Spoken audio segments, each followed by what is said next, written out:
Welcome to your chemistry classroom. प्यारे बच्चों, आज हम बात करने वाले हैं डाल्टन्स एटॉमिक थ्योरी के बारे में। पता है मुझे, आप लोग 9th क्लास में पढ़कर आए हो। मोस्टली जो हमारा 9th का सिलेबस है ना, that is quite matchable with 11th class. तो आपको बहुत आसानी रहने वाली है जिन बच्चों ने उसको अच्छे से पढ़ा हुआ है। तो without wasting any time, exam के अंदर इसके पॉस्टुलेट्स पूछे जाते हैं। पॉस्टुलेट्स मतलब मेन पॉइंट्स क्या हैं।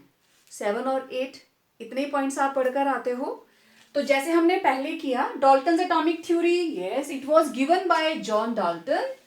और कब दिया था? It was given in 808। तो ये रहे आपके एक एक नंबर के क्वेश्चंस, ठीक है। तो 1808 और उसका नाम हो गया। ओके, अब इसके मेन पॉइंट्स, इसमें सभी वही बातें हैं जो आप मैटर के बारे में जानते हो। देखना, सबसे पहले, matter is made up of extremely small indivisible particles known as atom. तो Dalton was the first person जिसने ये वर्ड यूज किया दैट एटम्स, कि पूरे का पूरा मैटर, चाहे वो सॉलिड है, लिक्विड है, गैस है, किससे बना हुआ है? सबसे छोटा unit, that is atom, right? Okay. Second, दूसरी बात में वो ये कहता है, atoms of same element are identical in all respects. Means एक ही एलिमेंट की आप चाहे जितनी मर्जी एटम्स ले लो, they are xerox copy of each other. एक दूसरे की बिल्कुल डिट्टो कॉपी होते हैं with respect to shape, size, mass, properties etcetera etcetera, ठीक है। लेट मी चेक मैं कितना स्पेस यूज कर सकती हूं। ओके, देखो ये मैंने लिखा कार्बन, मैंने और लिखा कार्बन। मैं ऐसे ऐसे चाहे 100 कार्बन लिखूं, मतलब मैं 100 कार्बन एटम्स ले लूं, उन सभी 100 की 100 कार्बन एटम्स का एटॉमिक नंबर क्या होगा? 6, ठीक है। एटॉमिक मास क्या होगा? 12, राइट। कार्बन की प्रॉपर्टीज सभी की सेम होंगी। लेकिन अगर मैं कार्बन की जगह पे एक कार्बन ले रही हूं और एक मैंने ले लिया नाइट्रोजन, तो ये एटॉमिक नंबर 6, ये 7, तो दोनों में पहला डिफरेंस तो उनका एटॉमिक नंबर ही हो गया। तो कहने का मतलब, एक ही एलिमेंट की atoms of same elements are identical in all respect. तो नेक्स्ट लाइन क्या हो जाएगी? Atoms of different elements are different in all respect. जैसे मैंने अभी आपको बताया, कार्बन एंड नाइट्रोजन, ये 6, 7, लेट इट बी ऑक्सीजन 8। तो इनके तो एटॉमिक नंबर ही डिफरेंट हो गए, ठीक है। Now fourth is, atom is the smallest unit that take part in chemical combination, ठीक है। अच्छा, ओके, जल्दी से आप लोग स्क्रीनशॉट लीजिए, फिर मैं ऊपर से 2 लाइंस को हटा देती हूं। ओके, अब ये 3 पॉइंट्स हमारे हो गए, ठीक है। अब फोर्थ पॉइंट को थोड़ा सा मैं एक्सप्लेन करूंगी, इसलिए मुझे इस जगह को हटाना पड़ रहा है। तो जो स्टूडेंट्स नोट करेंगे, पॉइंट्स इकट्ठे नोट करने हैं, फिर जो हमारे पास आपको लगता है कि कुछ एडिशनल लिखना चाहिए, तो उसको आप साइड में, अपने को समझाने के लिए आप साइड में लिख सकते हो, ठीक है। That take part in chemical combinations, okay. अब देखो, स्मॉलेस्ट यूनिट, यस, ये रहा मेरे पास हाइड्रोजन, ये रहा मेरे पास क्लोरीन। अब आप लोग जानते हो, ये हाइड्रोजन का मॉलिक्यूल है, ये क्लोरीन का मॉलिक्यूल है, और ये मिलकर बना रहे हैं HCl। Done, okay. मैं इसको ऐसे लिखूं, hydrogen bond hydrogen plus chlorine bond chlorine, और ये बन गए 2H बॉन्ड Cl, ऐसे ही होता है। लेकिन ये पूरा मॉलिक्यूल इसमें कन्वर्ट नहीं हुआ। व्हाट हैपन, ये हाइड्रोजन, पहले हाइड्रोजन हाइड्रोजन बॉन्ड टूटा, क्लोरीन क्लोरीन बॉन्ड टूटा, फिर एक हाइड्रोजन एटम क्लोरीन से कंबाइन कर गई, दूसरी हाइड्रोजन एटम दूसरी क्लोरीन से कंबाइन कर गई, तो क्या बना? एक HCl ये बना, एक HCl ये बना। मतलब कहने का कि पहले ये मॉलिक्यूल टूटा, ये मॉलिक्यूल टूटकर 2 एटम्स बनी, ये क्लोरीन का मॉलिक्यूल टूटकर 2 एटम्स बनी। मींस जब भी केमिकल रिएक्शन होगी, atom is the smallest portion. अब ऐसा कभी नहीं होगा कि ये हाइड्रोजन आगे टूट जाए, समझ रहे हो बात? ये हाइड्रोजन आगे नहीं टूटेगी। हाइड्रोजन के अंदर न्यूक्लियस है, then it is having 1 electron, आप इसको नहीं तोड़ सकते। तो atom is the smallest indivisible particle, so it was the meaning that atom is the smallest unit. चाहे कितना भी बड़ा मॉलिक्यूल हो, अल्टीमेटली वो एटम्स में टूटेगा, फिर एटम्स आपस में कंबाइन करती हैं, ठीक है? Okay, next is atoms of 2 और मोर सेम और different elements combine together to form compound. ये रहा आपके सामने एग्जांपल। सेम एलिमेंट के एटम्स भी आपस में जुड़ सकते हैं, डिफरेंट एलिमेंट्स के एटम्स भी आपस में जुड़ सकते हैं, 2 या 2 से ज्यादा, और मिलकर क्या बनाते हैं? Compound atoms. तो ये आपके सामने हो गया डिफरेंट। ओके, ये रहा मेरे पास hydrogen plus hydrogen H2 molecule, chlorine plus chlorine chlorine molecule, ठीक है, C6H12O6। इसमें 2 और मोर कार्बन, हाइड्रोजन, ऑक्सीजन आपस में कंबाइन करके कंपाउंड बना रहे हैं। बात क्लियर हो गई? ये डाल्टन उन्हीं चीजों की बात कर रहा था जो ऑलरेडी ऑब्जर्वेशन में हैं, जो चीजें एग्जिस्ट कर रही थी, उसने उन्हीं को बस एक पॉइंट वाइज टेबुलेशन कर दी उसकी। ओके, ये भी हो गया। एटम्स ऑफ 2 और मोर सेम और different elements combine together to form compound atoms. Okay, चलिए ये बात भी हो गई। अच्छा, अब उसने ये तो बता दिया कि ये कंबाइन करती हैं, ठीक है, लेकिन जब ये कंबाइन करती हैं तो क्या किसी रूल को फॉलो करती हैं? डाल्टन ने जितने भी कंपाउंड्स को ऑब्जर्व किया था वो सारे के सारे सिंपल होल नंबर रेशो थी। व्हेन एटम्स कंबाइन टुगेदर, ऊपर आपने बता दिया कि कंबाइन करके कंपाउंड एटम्स बनाते हैं। When atoms combine together to form compound atoms, they do so in, this is very important, simple whole number ratio। मतलब जब भी कंबाइन करेंगे उनकी आपस में सिंपल हमारे पास होल नंबर रेशो होगी। जैसे H2O 2:16, 1:8, कार्बन डाइऑक्साइड 12:32, ठीक है, 3:8। Okay, C6H12O6 1:2:1। तो जब भी ये कंबाइन करते हैं तो simple whole number multiple ratio में आएगा, कहीं पे भी रेशो आपको 1/2 नहीं आएगा, 3/2 नहीं आएगा, simple whole number ratio. Done. Then it says atom can neither be created nor be destroyed. हम एटम को बना नहीं सकते, उसको डिस्ट्रॉय नहीं कर सकते। कौन से वाला law? Yes, law of conservation of mass. तो इसका मतलब ये हमें क्या बात कर रहा है? दैट इनडिस्ट्रक्टेबिलिटी ऑफ मैटर, कि हम उसको आगे, एटम को आगे हम तोड़ नहीं सकते। Atoms can neither be created nor be destroyed during any physical और chemical change, right? Okay, then ये कहता है कि जब भी केमिकल रिएक्शंस होती हैं तो क्या क्या होता है?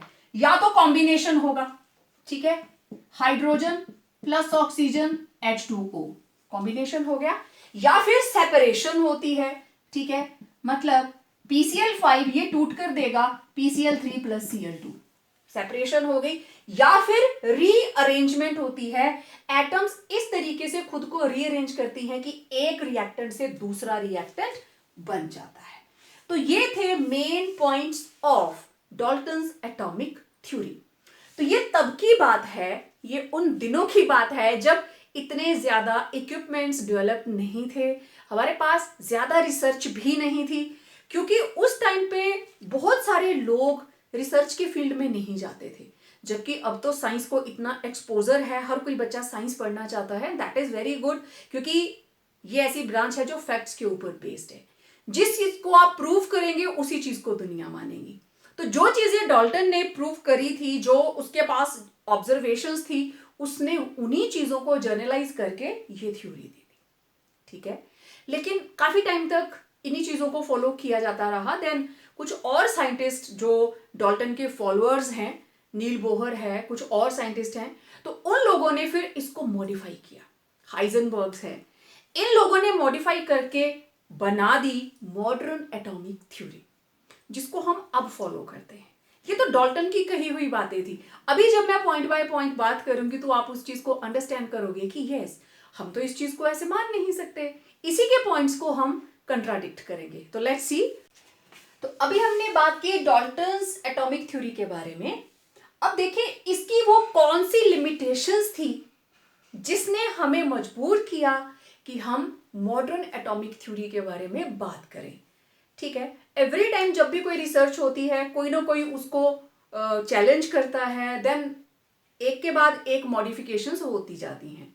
तो डाल्टन को उसके बहुत सारे followers like J Thomson, Rutherford, Niels Bohr, Heisenbergs, इन सभी ने स्टडी करा और उन्हीं की बहुत सारी खामियां थी जो इन लोगों ने दूर करी। तभी हम आज मॉडर्न एटॉमिक थ्योरी को पढ़ते हैं। लेट्स सी कि वो कौन से वीक पॉइंट्स थे डाल्टन की एटॉमिक थ्योरी के। सबसे पहली बात, he could explain law of chemical combination based upon mass, right, mass के ऊपर बेस्ड, लेकिन वॉल्यूम्स के ऊपर बेस्ड कॉम्बिनेशन को ही कुड नॉट एक्सप्लेन। और वो किसने किया था? गे-लुसाक ने। ठीक है, लेकिन डाल्टन के पास उसके बारे में कोई एक्सप्लेनेशन नहीं थी कि वॉल्यूम किस तरीके से कंबाइन करते हैं। What about the combination based upon volumes, he was not aware of that. तो ये उसका पहला फेलियर। देन दूसरा फेलियर उसका ये था that he failed to explain why atoms of different elements differ in mass, size, shape and valency. ऐसा क्या है कि एक एलिमेंट की एटम्स दूसरी के साथ मैच ही नहीं करती? क्योंकि उस टाइम तक एटम को माना जाता था that it is indivisible, right, it was indivisible. But nowadays हम जानते हैं सब एटॉमिक पार्टिकल्स होते हैं, इलेक्ट्रॉन, प्रोटॉन, न्यूट्रॉन, मिजॉन्स होते हैं एटम के अंदर। अब क्यों वो वेरी करते हैं? वी नो कि कार्बन और नाइट्रोजन दोनों एक दूसरे से डिफरेंट क्यों है। atomic number 6, atomic number 7 means number of proton in carbon is 6 and in nitrogen is 7. Charge नहीं है तो number of electrons in carbon is 6 and in nitrogen it is 7. समझ आ गया? अब इसका मास मैं ले रही हूं 12, इसका ले रही हूं 14। इसका मतलब number of neutrons, mass minus number of neutrons are 6, number of neutrons are 7. इसीलिए तो डिफरेंट है ना। लेकिन ये जानकारी डाल्टन के पास नहीं थी। उसके हिसाब से तो एटम वाज इनडिविजिबल। तो ये वो इस चीज को एक्सप्लेन नहीं कर पा रहा था। दूसरी बात, he could not explain why atoms of same or different elements combine together to form molecules, और जिसको हम कंपाउंड एटम्स बोलते हैं। देखो, एटम्स कंबाइन करके बनाती हैं, that was the observation and his generalization. जो उसने ऑब्जर्व किया था उसी को उसने बता दिया, है ना। बड़ी इंटरेस्टिंग लोग ऑब्जर्वेशंस करते हैं। जैसे जिस वक्त रेलवे का फाटक बंद होता है ना, तो आपकी क्या ऑब्जर्वेशन है? ट्रेन जरूर आती है ना। तो this is the meaning of observation. 10 बार आपने देखा यार जब भी फाटक बंद होता है ट्रेन जरूर आती है, तो हमने उस चीज को जनरलाइज कर दिया। व्हेनेवर रेलवे फाटक इज क्लोज्ड ट्रेन कम्स। तो उसी तरीके से इसने किया, जो उसके पास ऑब्जर्वेशंस थी उसी को उसने जनरलाइज किया था कि ये कंबाइन करके बनाते हैं। क्यों बनाते हैं उसको नहीं पता था। पता तो तब होता ना जब उसको पता होता कि एटम आगे इंडिविजिबल नहीं है, इट कैन बी डिवाइडेड, इसके अंदर इलेक्ट्रॉन्स होते हैं। और every atom, why do atoms combine? In order to complete their octet. आगे बहुत बड़ा चैप्टर है इसके ऊपर। तो उस टाइम जानकारी ही नहीं थी कि एटम को हम आगे तोड़ भी सकते हैं। It fail to explain nature of binding forces. अरे वो कौन सी फोर्स ऑफ अट्रैक्शन है जो दो हाइड्रोजन एटम्स को हाइड्रोजन मॉलिक्यूल के अंदर बांध करके रखती है? वो कौन सी फोर्स ऑफ अट्रैक्शन है जो सोडियम क्लोराइड के अंदर सोडियम पॉजिटिव और नेगेटिव आयन को बाइंड करके रखती है? वो कौन सी फोर्स ऑफ अट्रैक्शन है जो वाटर मॉलिक्यूल्स के अंदर, आइस के अंदर उसको सॉलिड बना देती है और रूम टेम्परेचर के ऊपर उसको लिक्विड बना देती है? उसके पास ऑब्जर्वेशन सारी थी कि आइस होती है, वाटर होता है, एटम्स कंबाइन करती हैं, क्योंकि वाटर भी उसने सर्च आउट किया था कि वाटर के अंदर हाइड्रोजन और ऑक्सीजन है। बट बाइंडिंग फोर्स कैसी है भाई? वो तो उसको तभी पता होता ना जब उसको पता होता है इलेक्ट्रॉन देते हैं तो इलेक्ट्रोवेलेंट बॉन्ड बनता है, शेयरिंग करते हैं तो कोवेलेंट बनता है। तो यहां तक उसने तब पहुंचना था अगर उसको पता होता कि एटम के अंदर इलेक्ट्रॉन प्रोटॉन न्यूट्रॉन नाम की चीज होती है। और जो सबसे बड़ा एक और पॉइंट था दैट वाज उसको क्लैरिटी नहीं थी खुद को भी, ना ही वो एक्सप्लेन कर पाया, एक क्लियर कट डिस्टिंक्शन नहीं बता पाया बिटवीन एटम एंड मॉलिक्यूल, कि एटम और मॉलिक्यूल में क्या डिफरेंस है। ये तो हम आज जानते हैं ना कि एटम मे और मे नॉट, आगे हम लिखेंगे इसको, मे और मे नॉट एग्जिस्ट इंडिपेंडेंटली, लेकिन जो मॉलिक्यूल है इट एग्जिस्ट इंडिपेंडेंटली। ये इंडिपेंडेंटली एग्जिस्ट कर सकता है, लेकिन एटम कर भी सकती है, नहीं भी कर सकती है। जैसे नोबल गैसेस, ठीक है, नोबल गैसेस सारी की सारी helium, neon, xenon as atom exist करती हैं तो एटॉमिक फॉर्म में, और बाकी जैसे hydrogen it's a molecule, chlorine it's a molecule, bromine it's a molecule, right, oxygen it's a molecule. Okay, तो ये जानकारी उसके पास नहीं थी कि एटम और मॉलिक्यूल में डिफरेंस क्या है। तो ये वो रीजंस थे जिन्होंने रास्ता खोला जे थॉमसन के लिए, नील बोहर के लिए, और बहुत सारे हमारे पास साइंटिस्ट हैं जिन्होंने डाल्टन की थ्योरी के बाद एटॉमिक स्ट्रक्चर के ऊपर बहुत काम किया है। तो अब देखते हैं मॉडर्न एटॉमिक थ्योरी। अब बात करते हैं मॉडर्न एटॉमिक थ्योरी के बारे में, जो थ्योरी आप जानते हो, ठीक है। तो after work of various scientist like J Thomson, Rutherford, Niels Bohr, Heisenberg, बहुत सारे साइंटिस्ट हैं जिनके वर्क के बाद दिस थ्योरी वाज गिवन और पुट फॉरवर्ड। तो इस थ्योरी के अंदर हम डाल्टन थ्योरी के पॉइंट्स को ही कॉन्ट्राडिक्ट करने वाले हैं। उसका पहला पॉइंट ये था that matter is made up of small indivisible particles known as atoms. लेकिन मॉडर्न थ्योरी क्या कहती है, atom is no longer indivisible, atom is divisible. किसमें? सब एटॉमिक पार्टिकल्स, इनको बोलते हैं सब एटॉमिक पार्टिकल्स जो एटम के अंदर हैं। कौन कौन है? इलेक्ट्रॉन्स हैं, प्रोटॉन्स हैं एंड न्यूट्रॉन्स। लेकिन एक बात याद रखना, how ever atom is still the smallest portion that take part in chemical combination. Chemical combination में पार्टिसिपेट करने वाला सबसे छोटा portion of matter, it is still atom. ठीक है, वो आज भी एटम ही है। एटम को तोड़ लिया, उसके अंदर इलेक्ट्रॉन, प्रोटॉन, न्यूट्रॉन ढूंढ लिए, but still atom is the smallest portion which take part in chemical combination. Molecule atoms में ही टूटेगा। Okay, all atoms of same element may not be same और आइडेंटिकल। डाल्टन का नेक्स्ट पॉइंट क्या था? Atoms of same element are identical in all respect, shape, size, properties, mass, everything. लेकिन modern theory क्या कहती है? All atoms of same element may not be same और identical. For example isotopes. पहले example लेते हैं, ठीक है। फॉर एग्जाम्पल आइसोटोप, तो पहले मैं ले रही हूं कार्बन के आइसोटोप। ओके, तो कार्बन के 3 आइसोटोप हैं, C612, C613 और C614। तो इसमें आप देखो, in isotopes of carbon atomic number is same, but all the 3 atoms have different mass number. Clear? mass number different हो गया, ठीक है। अच्छा, इसको थोड़ा सा और एक्सप्लेन करती हूं मैं। एक और एग्जांपल लेते हैं। Similarly hydrogen has 3 isotopes. Hydrogen के भी 3 आइसोटोप हैं। कौन कौन सा देखें? हाइड्रोजन के हैं 3, 1H1, 1H2, 1H3। इसको बोलते हैं प्रोटियम, इसको बोलते हैं ड्यूटेरियम, इसको बोलते हैं ट्राइटियम। अब देखो, इन सभी का एटॉमिक नंबर 1, 1, 1, अब इनका मास नंबर देखो, इसका है 1, इसका है 2, इसका है 3। तो देखो दोनों ही एग्जांपल्स के अंदर नंबर, एटॉमिक नंबर सेम है, लेकिन मास नंबर क्या है, डिफरेंट। तो इसका मतलब अगर हम आइसोटॉप्स की डेफिनेशन लिखें तो आइसोटॉप्स क्या होते हैं, these are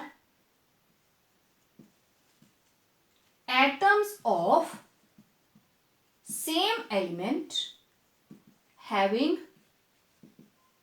same atomic number but different atomic mass।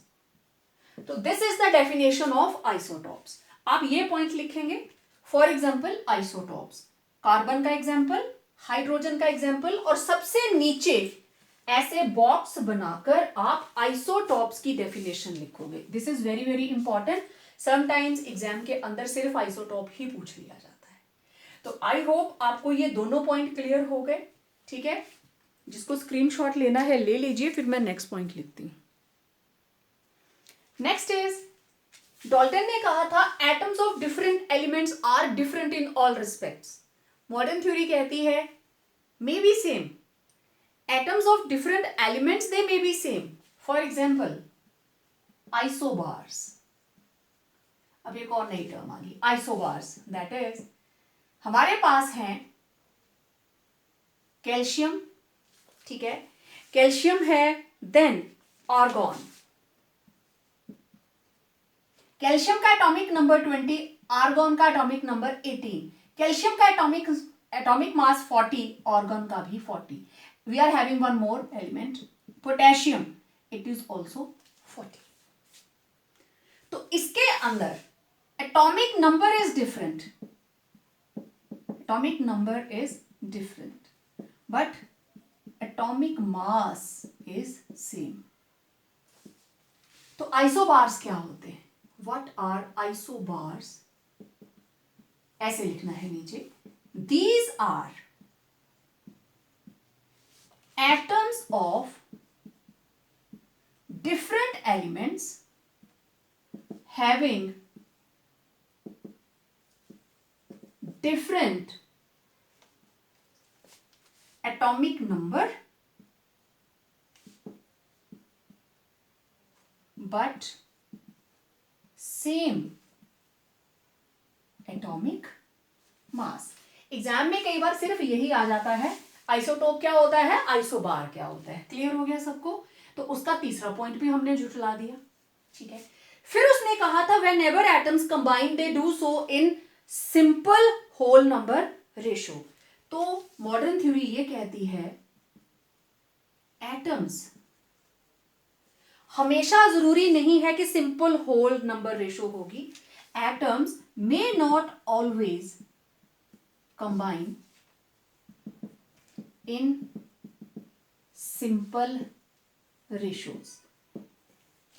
हमेशा जरूरी नहीं है कि एटम्स आपस में सिंपल होल नंबर रेशो में कंबाइन करें। Simple whole number ratios example देखते हैं। For example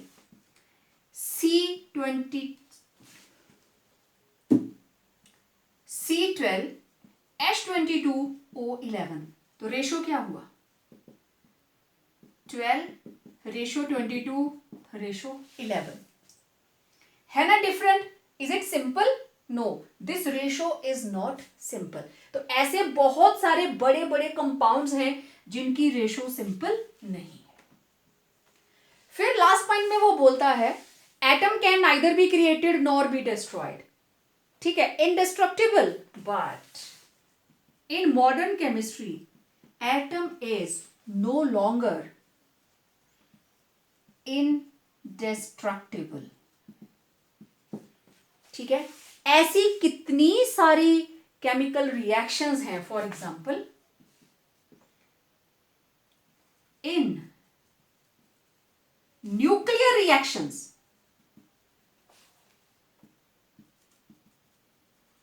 atom is destroyed and created। Nuclear fission हो, फ्यूजन हो, ठीक है। जब फ्यूजन होता है तो दो एटम्स मिलके एक नई एटम बनाते हैं, ठीक है। तो एटम डिस्ट्रॉय भी होती है और क्रिएट भी की जाती है। मैं एक सिंपल सा एग्जांपल आपके साथ शेयर करती हूँ। यूरेनियम 92-235, इसके ऊपर जैसे ही एक न्यूट्रॉन अटैक करता है तो ये बनाता है बेरियम एंड क्रिप्टॉन। मैं इनकी ज्यादा डिटेल नहीं ले रही हूं, लेकिन यूरेनियम टूटकर बेरियम और क्रिप्टॉन बनाता है। तो इस एटम का तो हो गया डिस्ट्रक्शन, लेकिन ये दो एटम्स क्रिएट हो गई। सिमिलरली ये तो न्यूक्लियर फिशन है। फ्यूजन में क्या होता है, what happen in fusion, hydrogen plus hydrogen ये मिलके हीलियम बनाते हैं। दो एटम्स जुड़ी, एक नई बन गई, हीलियम बन गई। सो न्यूक्लियर रिएक्शंस के अंदर बहुत सारे ऐसे प्रोसीजर्स हैं जिसमें एटम को हम डिस्ट्रॉय भी करते हैं। एटम को डिस्ट्रॉय करके we get a large amount of energy. जहां पे भी जितने न्यूक्लियर पावर प्लांट्स है वहां पे इलेक्ट्रिसिटी प्रोड्यूस की जाती है और न्यूक्लियर बॉम्ब भी तो बनाए जाते हैं, ठीक है। बहुत डिस्ट्रक्शन होती है क्योंकि large amount of energy is released there. तो ये थे main points of modern atomic theory. तो आपने देखा किस तरीके से डाल्टन एटॉमिक थ्योरी की जितनी भी शॉर्टकमिंग्स थी, जितने उसके वीक पॉइंट्स थे, उनको हटाकर हम अब फॉलो कर रहे हैं modern atomic theory. Well, it was all about Dalton's theory, it's limitations and modern atomic theory. जल्द ही मिलेंगे एक और वीडियो के साथ, बात करेंगे कुछ और इंटरेस्टिंग फैक्ट्स के बारे में। Till then, complete your notes and revise it.